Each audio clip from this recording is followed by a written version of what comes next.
From Wish TV and the All Indiana Podcast Network, this is the News 8 Daily 8 Podcast with Wish TV's Kylie Conway. A Wish TV News 8 update. Hi, I'm Kylie Conway, and this is your News 8 Daily 8 for Wednesday, November 8th. It's going to be an awesome day again today, a last 70-degree day this week with mostly cloudy skies. Also going to pick up some wind gusts today, 25 to 35 miles per hour at times, while also getting close to some record highs here in central Indiana.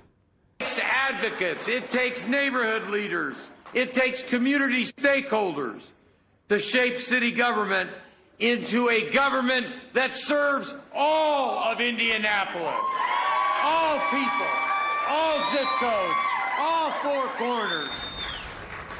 Indianapolis Mayor Joe Hogsett used his victory speech to thank the people of Indianapolis as he prepares for a third term in office. Hogsett beat his Republican challenger Jefferson Shreve with 60% of the vote, though Shreve outspent the incumbent during the campaign. Mayor Hogsett told voters that he still wants to fulfill initiatives put on hold as a result of the COVID-19 pandemic. He originally planned to leave office after 2 four-year terms, but then he launched his bid for a third term. Yesterday, Hogsett took the lead from the moment the first election results came down. Now the voters have spoken. And they have given us the chance to deliver on those challenges that yet remain. Because there are guns to get off of our streets. There is affordable housing to build. There are students to support. There are small businesses to empower. Mayor Hogsett says Shreve is a long-valued member of the community, and he welcomes his continuing contributions. Shreve spoke to incumbent Mayor Joe Hogsett on the phone last night, offering to help move the city forward as a private citizen. I suspect you may see me serve on a board or a commission in this town. I served on the Metropolitan Development Commission, for example. And I want to be involved. This is my community. Not in perhaps an elected position, but I want to be involved, and I will be. So that's not a full-on obligation, and I can't move the needle for Indianapolis as I could as mayor. Hogsett will be sworn in for his third term on January 1st. If he completes that term, he'll be the second longest-serving mayor in the city's history after Bill Hudnut, who served from 1976 to 1992. The Indianapolis FOP says it commends both candidates for their passionate races. It also congratulated Mayor Hogsett in a statement that reads, "The mayor knows well the immediate need to boldly make moves to retain officers and set the stage for a net gain of staffing for IMPD. We are confident that we can collectively work in good faith in the coming months to set a standard." And Carmel elected a new mayor for the first time in nearly 30 years. Republican candidate Sue Finkham defeated Democrat Miles Nelson by a 57-42% margin. After her victory last night, Finkham outlined 2 goals for her administration. First, she aims to prevent crime by continuing to support the city's first responders. Her next priority is what she calls smart development. She wants to create a housing coalition to address a growing challenge across the state. Last night, she promised to start building her transition team as soon as today. As part of that work, Finkham also looks forward to working with the city council, which both she and her opponent Miles Nelson were on. She says ultimately, her administration wants to continue the work of outgoing Mayor Jim Brainerd. We want to make sure that we do all the right things and make sure that we're doing that moving forward. It's an incredible opportunity. I think if we listen carefully to our community, the market, and look and see what the opportunities are, we'll have no problem moving forward in the right direction. We have yet to hear directly from Miles Nelson's campaign officially, but comments on the campaign social media page indicate that he did make a concession speech to his election night party last night. Finkham will be sworn in January 1st. Lawrence will have a new mayor. Democrat Deborah Whitfield beat Republican David Hoffman and will take over from Steve Collier, who's retiring after 8 years in the job. Whitfield would be the first black mayor in Marion County.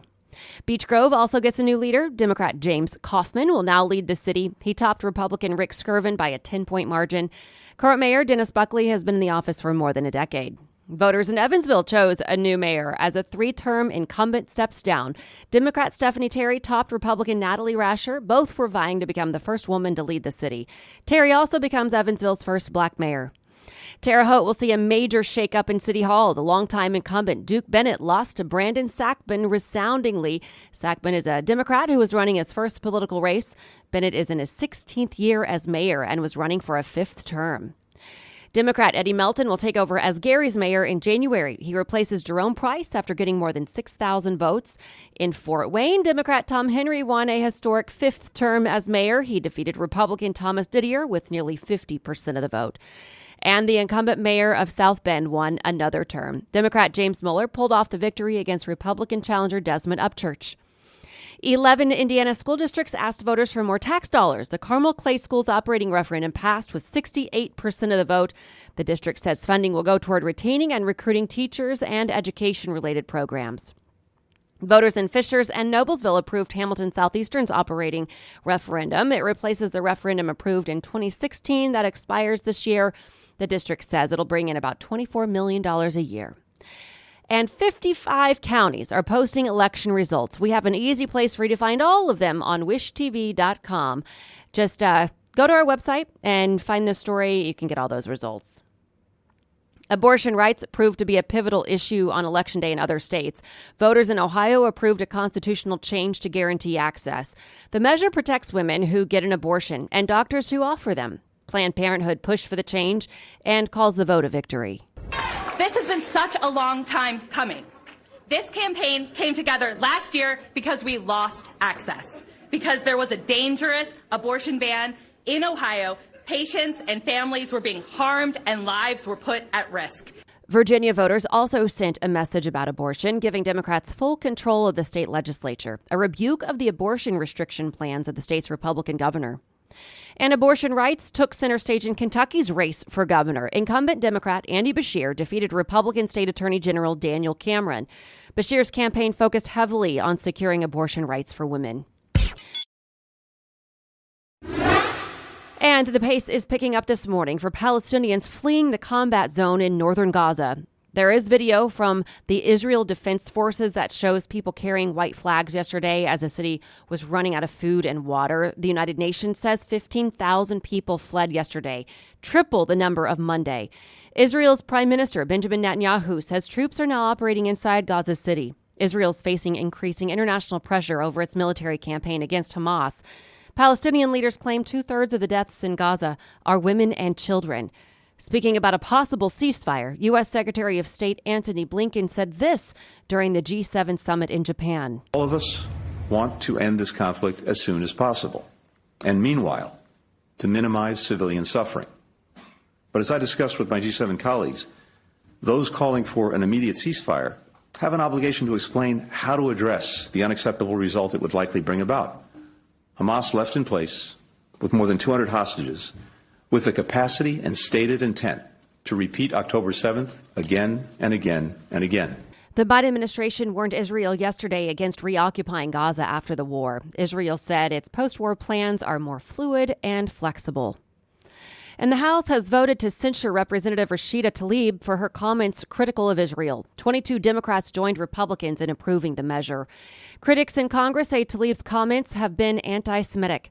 Tlaib calls the measure an effort to silence her. She's the only Palestinian American in Congress. She's the 26th representative ever to be censured. And today, the third Republican presidential debate. It's set to start at 8 in Miami, Florida. The smallest group so far. Organizers say 5 candidates will debate governmental issues for 2 hours. Chris Christie, Ron DeSantis, Nikki Haley, Vivek Ramaswamy, and Tim Scott will be there. The frontrunner, former President Donald Trump, will not. The U.S. Supreme Court is considering a Texas case that could have a major impact on Second Amendment rights and domestic violence victims. Justices heard arguments yesterday. Zaki Rahimi is in jail for owning guns after being charged with domestic violence. His lawyers argue this law violates his constitutional rights. Advocates for the law argue a woman is more likely to die in a domestic abuse situation if a gun is involved. The court's decision could set a new precedent when it comes to other domestic violence cases involving gun laws. In Pacers Watch, a pressing off-court issue is settled for the Pacers for now. TV coverage of the games will stay on Bally Sports, Indiana. It's part of a new deal reached yesterday with the regional sports network. Sports director Anthony Calhoun breaks down the other future broadcast options the team's considering.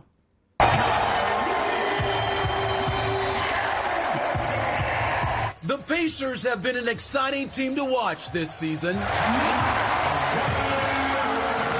And now, blue and gold fans will be able to continue to watch their team for at least 1 year. on Bally Sports. The NBA reached a deal pending court approval to keep the games on Bally for the rest of this season, while its parent company's in bankruptcy. But watching on the regional sports network hasn't been easy for many Hoosiers. Less than 30% of the state can actually see the games. Pacer players know how important the value is of having as many eyes on their product for every game. As a kid, I didn't have enough money to come to the game, so TV is where I go to watch the NBA. And my home has been here at TNT and ESPN or ESPN Deportes, so that's only Thursday nights or Wednesday, Friday nights. So getting to have the game, access to the game every day when the Pacers play or any NBA team is a blessing. So TV is much needed. You know, Indiana is not as big of a market as like many of the highly touted cities, but for us to get that global recognition, just to shine a bright on Indy, I think it's going to be really great for us to show like how Indy is built around the basketball and how the fans like really show up for us. But big changes could be on the way next fall for the Pacers and 14 other NBA teams currently on Bally Sports. Next season, the Pacers will hold the local broadcasting rights to air the games. It's a luxury the team doesn't take lightly as it finds a platform that fits best for the organization and especially its fans. We'll now take the time, the remainder of this season to figure out what makes the most sense and move forward accordingly. And like I said, figure out what makes sense for the organization, for the fans. The building's electric. The fan base is excited. I think you're watching the young talent come together. Guys are excited. The team's excited. Obviously, with Coach getting his 900th win. And so there's a lot going on, but fans are really, really excited. Anthony Calhoun, Wish TV, wishtv.com, and be sure to like us on Facebook. And to business headlines, Medicare cost is going up. Standard monthly Part B premiums will go up by $9.80 a month next year to $174.70 a month. Medicare Part B serves as Medicare medical insurance and covers doctor and other provider services, outpatient care, home health care, durable medical equipment, and some preventive services. And a growing number of cash-strapped Americans is cracking their nest eggs for emergency funds. The number of 401k plan participants taking hardship distributions increased by 13% between the second and third quarters. It's according to an analysis by Bank of America of its clients' employee benefit programs. That figure now stands at 18,040, the highest level in at least the past 5 quarters since Bank of America started tracking this data. Facebook owner Meta is barring political campaigns and advertisers in other regulated industries from using its new generative AI advertising products. It's denying access to tools that lawmakers have warned could be turbocharging the spread of election misinformation. The restrictions come as policymakers and civil society groups have increasingly warned about the disruption that AI-generated content could wreak on the democratic process by misleading voters. Less than 1 year after its launch, ChatGPT has 100 million weekly users. That's according to OpenAI chief Sam Altman at the company's first developer conference. Altman also announced the release of GPT-4 Turbo, a new AI model that has knowledge of world events up to April of 2023. An Australian coral scientist has been collaborating with technologists at the industrial design software company Autodesk to develop artificial intelligence-powered robots that can automate coral restoration. Doing so could speed the rehabilitation of reefs as well as the transplanting of corals to places where they'd have a better chance of surviving in a rapidly warming ocean.